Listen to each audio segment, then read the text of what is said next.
Hello bachcho. Let's see this question. This question says, according to the Bohr theory, which of the following transitions in the hydrogen atom will give rise to the least energetic photon? Means इनमें से किन transition के लिए least energetic photon release होगा? Option 1 में हमारे पास 6 to 5 का transition दे रखा है, ऑप्शन 2 में 5 to 3, ऑप्शन 3 में 6 to 1 और ऑप्शन 4 में 5 to 4 का ट्रांजिशन दे रखा है. तो चलिए सबसे पहले इस क्वेश्चन को कैटेगराइज करते हैं कि किस चैप्टर से और उसमें लगने वाला की कंसेप्ट क्या है. सो ये क्वेश्चन एटॉमिक स्ट्रक्चर से पूछा जा रहा है. और इस क्वेश्चन को सॉल्व करने के लिए जो की कंसेप्ट वहां पे रिक्वायर्ड है, ये क्या है? की कंसेप्ट यहां पे है calculation of knowledge about calculation of energy. Okay, जो कि आपने बोर मॉडल में पढ़ी थी. बोर्स मॉडल में एनर्जी कैलकुलेशन का फॉर्मूला था E is equal to minus 13.6 Z square upon N square electron volt. उसी फॉर्मूले का यूज करके हम डेल्टा E निकालते हैं. राइट, सपोज आपके पास दो एनर्जी लेवल है, दोनों के लिए N1 N2 दे रखा हुआ है.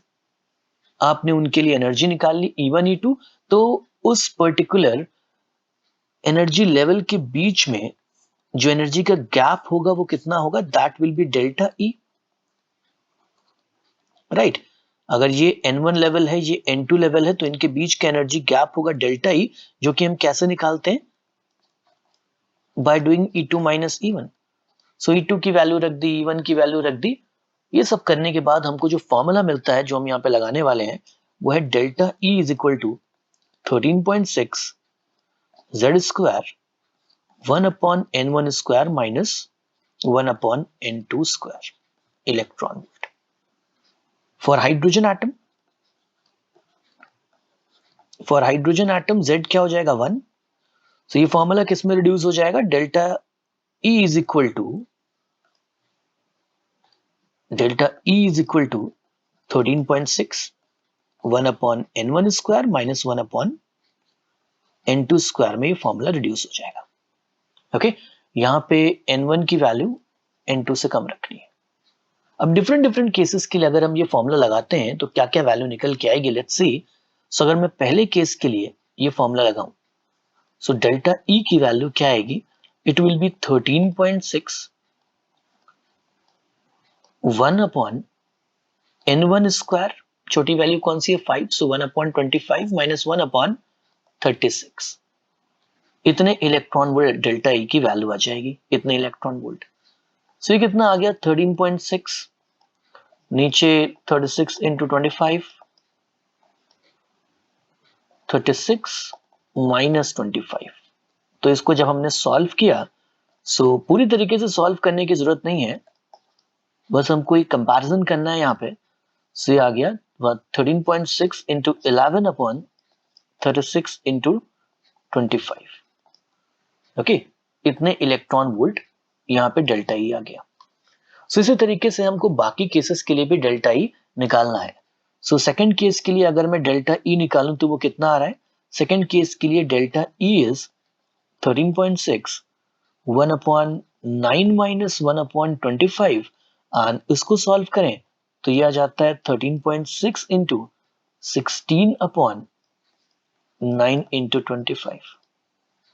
इस केस में जो डिनोमिनेटर है वो पहले केस के डिनोमिनेटर से कम आ रहा है, मतलब ये वैल्यू कंपैरेटिवली बड़ी है. थर्ड ऑप्शन में देखें तो 6 to 1 ट्रांजिशन है. सो डेल्टा E कितना आएगा? Delta E is equal to 13.6 1 minus 1 upon 36 electron volt. इसको सॉल्व किया तो ये आ गया 13.6 36 माइनस 1 अपॉन 36. ओके, तो ये वैल्यू निकल के आ रही है 13.6 इंटू 35 अपॉन 36 इलेक्ट्रॉन वोल्ट. इसी तरीके से लास्ट केस अगर हम देखें तो उसमें क्या ट्रांजिशन दे रखा था? Transition was 5 to 4. So last case में 5 to 4 ट्रांजिशन है. सो डेल्टा E कितना आ जाएगा? 13.6 1 upon 4 square which is 16 minus 1 upon 5 square which is 25 electron volt. तो इसको सॉल्व करने पे फाइनली आ रहा है 13.6 into 9 divided by 16 into 25 electron volt. तो सबसे ज्यादा वैल्यू डिनोमिनेटर की किस केस में आ रही है? ये आ रही है फर्स्ट केस में 36 into 25। ओके, सो सबसे ज्यादा वैल्यू डिनोमिनेटर की जिसमें आ रही है उसी में एनर्जी सबसे मिनिमम होगी।